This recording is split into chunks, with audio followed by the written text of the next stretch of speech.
The Harwich Guy Carnival celebrates its 160th anniversary this year. Traditionally, the event is based on making fun of local issues and topics, or guying, as locals say. Guying dates back to the 1850s, when the Harwich Naval Shipyard apprentices would coincide Guy Fawkes Night with their own parade through the streets of Harwich. In those days, the apprentices were known as shipwrights, receiving little or no pay, so they collected money during their procession, the Shipwright Guy. The Shipwright Guy included Chinese lanterns, grotesque costumes, fireworks and Navy apprentices carrying placards that were thinly veiled jokes about their employers. The event continued through the 1800s, being held on Guy Fawkes Night and Mayor-making Day.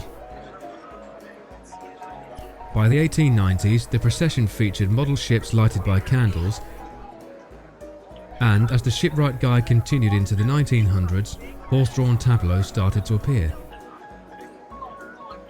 In 1927, the event was officially organised for the first time.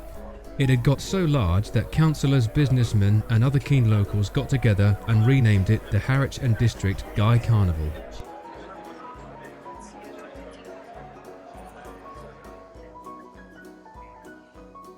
The Guy Carnival continued until the outbreak of World War II.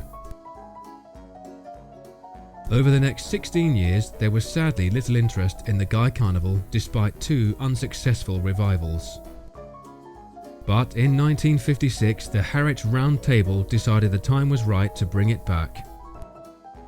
Harwich Round Table resurrected the Guy Carnival to pay for the maintenance of the community coach, which took people to and from Black Knockley Hospital in Malden. On the 3rd of November 1956, the Harwich Guy Carnival was staged for the first time in 11 years and exceeded everyone's expectations. The Parkston Quay Marine Workshops band, who invented the big heads, led the procession among the throngs of torchbearers and floats.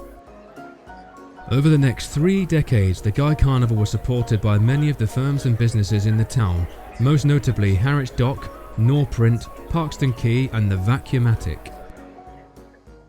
The procession started in Stour Road, Bathside, and wound its way through Harwich Town, Dovercourt Town, then ended outside Dovercourt Trench Station where the prizes were handed out. The largest turnout of floats was the 1980 Guy Carnival, when 45 floats took part in the procession.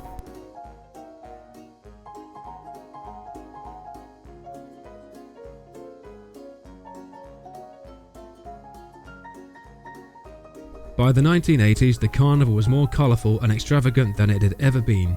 Time was spent on preparation, plenty of artistic merit was present, sometimes moving parts were added, and there was no lack of atmosphere.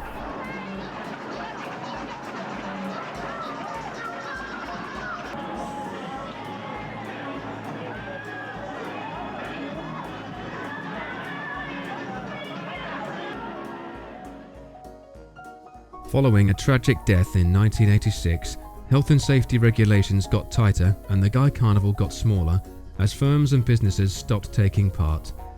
But the 90s saw small groups, pubs, clubs, families, schools and charities championing the event, and these are still the people keeping the legendary custom alive today.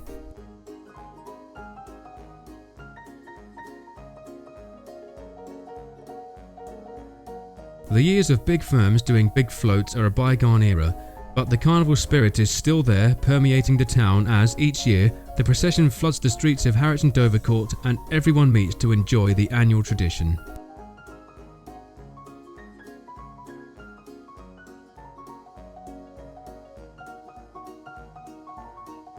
You don't always need a 40-foot lorry to take part in the Harwich Guy Carnival.